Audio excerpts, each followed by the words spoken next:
Baik, perkenalkan nama saya Sirus Bulele, alamat Desa Sefroasi, Kecamatan Amendaya, Kabupaten Nias Barat. Pada saat ini saya kuliah di Sekolah Tinggi Teologi Anugerah Misi Nias Barat, semester 2. Saya menjelaskan kembali mata kuliah Teologi Perjanjian Baru, dosen pengampu Erlina Barubu, Magister Teologi. Baik, sekarang kita masuk pada bab 1, Introduksi Teologi Perjanjian Baru. Pengertian teologi. Kata teologi berasal dari dua kata bahasa Yunani, yaitu theos artinya Allah dan logos artinya firman. Teologi adalah ilmu yang mempelajari tentang Allah. Karena seorang teologi harus mempelajari tentang Allah lebih mendalam, karena tugas seorang teologi harus memperdalam tentang Allah dengan cara membaca firman Tuhan. Karena itu, kebenaran teologi adalah kebenaran tentang Allah yang membawa umatnya kepada dirinya sendiri. Baik, sekarang kita masuk pada bagian B, Teologi Perjanjian Baru. Teologi Perjanjian Baru merupakan ilmu teologi yang alkitabiah dan bersifat deskriptif atau menggambarkan, yang artinya teologi Perjanjian Baru ini atau Perjanjian Baru ini menceritakan atau menggambarkan pelayanan-pelayanan Allah semasa Allah masih di dunia. Adapun fungsi mempelajari teologi Perjanjian Baru merupakan proses atau usaha mengenal Dia atau Kristus dan pelayanannya dan pekerjaannya semasa Dia di dunia. Yang artinya bagaimana kita mengenal tentang Allah dengan cara pekerjaannya semasa di dunia, pelayanannya semasa di dunia, yaitu dengan cara kita membaca firman Tuhan dan kita menaati sebuah perintah-perintah Allah yang ada dalam Alkitab. Adapun pendekatan teologi Perjanjian Baru. 1. Analisis, yang artinya menyelidiki. Yang kedua, gramatikal atau sesuai dengan tata bahasa. Yang ketiga, historis yang berhubungan dengan masa lampau atau sejarah. Kontekstual, yang artinya berhubungan dengan kejadian atau suatu kejadian. Sekarang kita masuk pada bagian C, hubungan teologi Perjanjian Lama dan teologi Perjanjian Baru. Hubungan teologi Perjanjian Lama dengan Perjanjian Baru yaitu hubungan yang erat yang tidak dapat dipisahkan, karena Perjanjian Lama dan Perjanjian Baru saling membutuhkan. Jadi sehingga Perjanjian Lama dan Perjanjian Baru itu tidak dapat dipisahkan. Perjanjian Baru dan Perjanjian Lama memiliki hubungan yang erat. Baik, sekarang kita masuk pada pandangan Alkitab. Perjanjian Lama memandang ke depan. Perjanjian Lama adalah hal yang menekankan tentang masa lalu atau masa kini. Dan pada dasarnya, pandangan ke depan dikembangkan oleh nabi yang menyangkut hal 4. Yang pertama, satu waktu, artinya hari Tuhan. Satu pribadi, artinya Mesias. Yang ketiga, satu tempat, yang artinya kembalinya Firdaus atau Eden ke dunia ini. Yang keempat, satu umat, yaitu pengharapan akan dibaharui satu umat, yaitu umat Tuhan. Dan perjanjian baru memandang ke belakang, yang artinya perjanjian baru memandang ke belakang bagaimana sejarah-sejarah di dalam perjanjian lama, sehingga dikatakan perjanjian baru disebut sebagai memandang ke belakang. Ini memandang ke belakang yang terjadi di masa lalu atau yang terjadi yang ada dalam perjanjian lama. Baik, sekarang kita masuk pada bab 2, Injil Sinoptik. Injil Sinoptik berasal dari dua kata bahasa Yunani. Sian artinya bersama, dan optanomia yang artinya melihat. Injil sinoptik ini terbagi menjadi tiga. Injil Matius, Injil Markus, dan Injil Lukas. Yang artinya ketiga Injil ini tidak dapat dipisahkan. Karena Injil Matius juga saling menceritakan yang sama yang yang ada di dalam kitab Injil Markus, dan juga Injil Lukas menceritakan yang sama yang ada di dalam Injil Matius dan Markus. Dan juga Injil Lukas menceritakan yang sama yang ada di dalam Injil Matius dan Markus.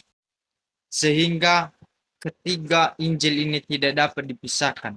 Karena Injil Matius juga menceritakan yang ada di dalam kitab Markus. Markus juga menceritakan yang ada dalam kitab Injil yang sama. Begitu juga Lukas yang menceritakan yang ada juga di dalam kitab Matius dan Markus.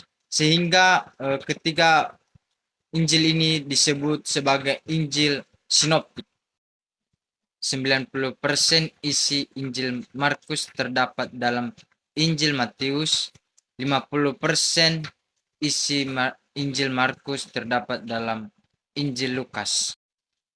Susunan kitab Injil sinoptik. Urutan penetapan kitab-kitab Injil Perjanjian Baru berada dalam garis rencana Allah, yang artinya Matius ditetapkan pertama bukan karena ditulis lebih awal, melainkan penggenapan atau perkembangan Injil sesuai dengan amanat Yesus, yaitu menjadi saksi di Yerusalem, Yudea, Samaria, dan sampai ke ujung bumi. Yang artinya menjadi saksi Yerusalem artinya keluarga kita, yang bagaimana cara kita memberitakan tentang Allah, menjadi saksi Allah dalam keluarga kita. Sedangkan Yudea yaitu tetangga kita, bagaimana cara kita memberitakan Injil tentang Allah atau menjadi saksi Allah kepada tetangga kita. Sedangkan Samaria yaitu orang yang berbeda suku atau berbeda dengan kita, bagaimana cara kita memberitakan kebenaran Allah kepada mereka, dan bagaimana cara kita menjadi saksi bahwa Yesus juru selamat bagi umat manusia. Sedangkan ujung bumi yaitu tempat akhir kita menyampaikan kabar baik, itu kabar baik tentang Allah. Adapun perbedaan Injil sinoptik dengan Injil Yohanes. Dalam Injil sinoptik terdapat banyak perumpamaan, sedangkan Injil Yohanes tidak ada pengajaran-pengajaran atau perumpamaan. Injil sinoptik berupa pengajaran, mujizat, dan lain-lain. Sementara 92% Injil Yohanes mencatat percakapan-percakapan Yesus daripada kejadian-kejadian. Perbedaan penekanan. Injil sinoptik lebih menekankan cerita kelahiran Yesus Kristus, baptisan, dan percakapan Yesus di bukit dan lain-lain. Sedangkan Injil Yohanes kurang memberikan perhatian terhadap peristiwa-peristiwa yang terjadi. Itulah perbedaan suatu penekanan yang ada di dalam Injil sinoptik dengan Injil Yohanes. Itulah yang perbedaan dalam penekanan. Adapun perbedaan geografis. Injil Yohanes lebih menceritakan pelayanan-pelayanan khusus, sedangkan Injil sinoptik yaitu pelayanan-pelayanan Yesus terhadap orang-orang biasa atau di seluruh orang-orang biasa. Jadi itulah perbedaan geografis dengan Injil Yohanes dan Injil sinoptik. Adapun perbedaan struktur, Injil sinoptik terdapat pengajaran-pengajaran yang panjang seperti khotbah di bukit, perumpamaan-perumpamaan, sedangkan Injil Yohanes terdapat kumpulan pelajaran tersebut. Itulah perbedaan struktur Injil sinoptik dengan Injil Yohanes. Baik, sekarang kita masuk pada bab 3, Teologi Injil Matius.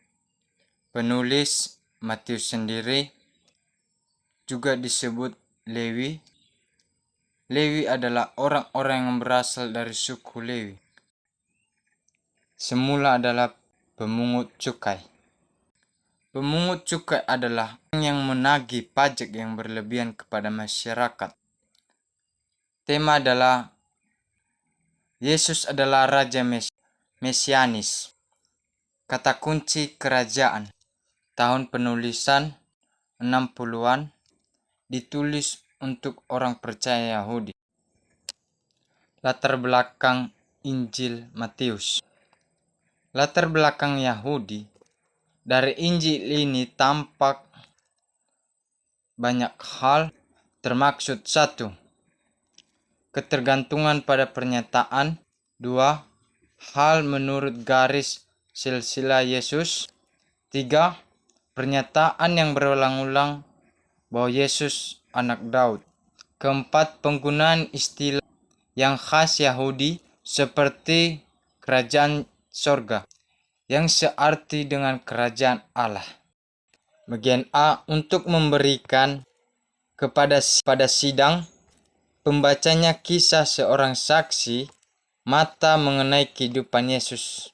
Bagian B, untuk meyakinkan pembaca bahwa Yesus adalah anak Daud, anak Allah dan Mesias. C, untuk menunjukkan bahwa kerajaan Allah dinyatakan di dalam dan melalui Yesus Kristus.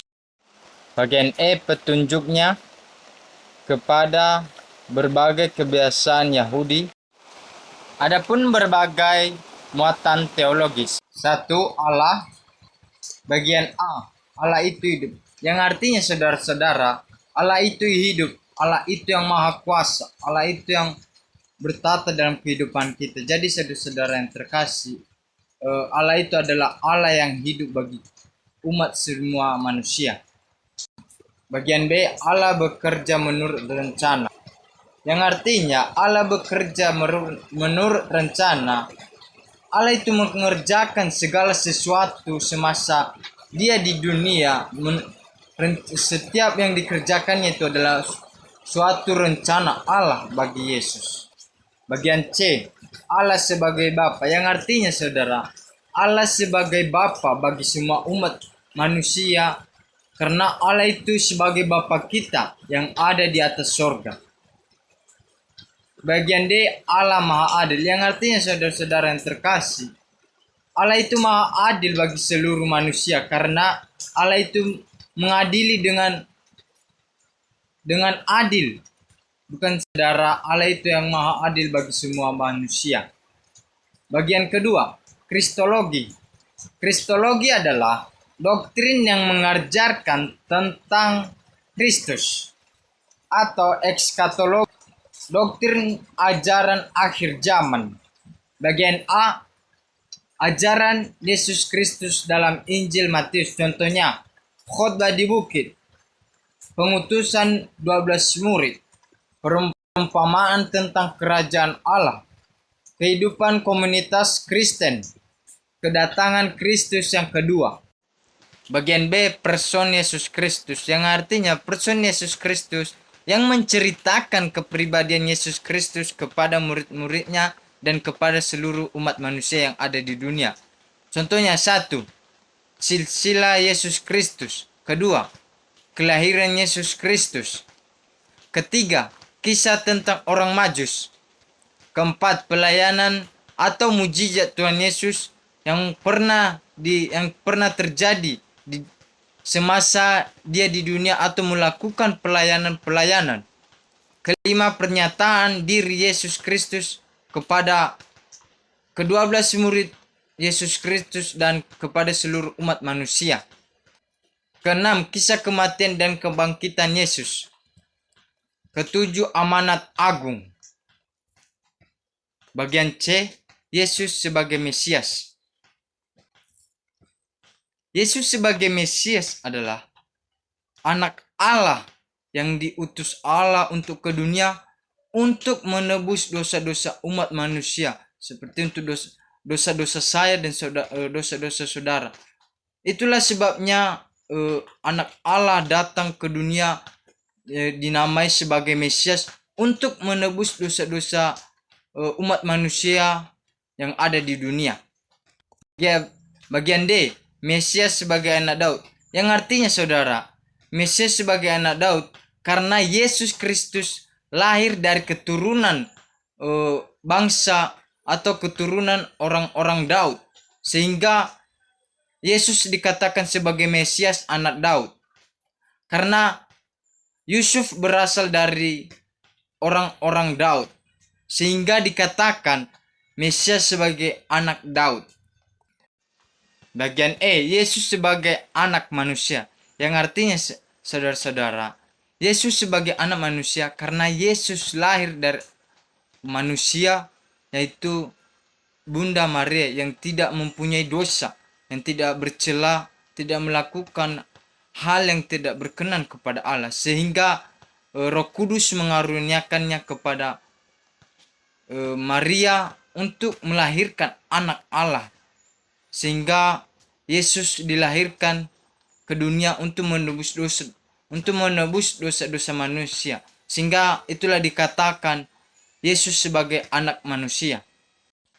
Bagian F, Yesus sebagai anak Allah. Yesus sebagai anak Allah adalah Allah yang berkuasa di bumi dan di surga. Adapun Tritunggal tentang Yesus atau kepribadian Yesus. Yang pertama, adapun Tritunggal Yesus Kristus, 3 pribadi 1 hakikat. Apa itu 3 pribadi 1 hakikat? Yaitu 3 pribadi, yaitu Bapa, Anak, dan Roh Kudus. Anak bukan Bapa dan Bapa bukan Roh Kudus, tetapi Allah adalah Bapa, Allah adalah Anak, Allah adalah Roh Kudus.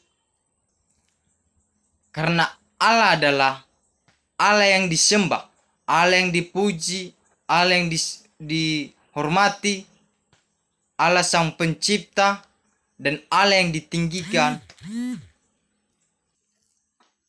sehingga Bapa mengutus anaknya ke dunia untuk menebus dosa-dosa manusia.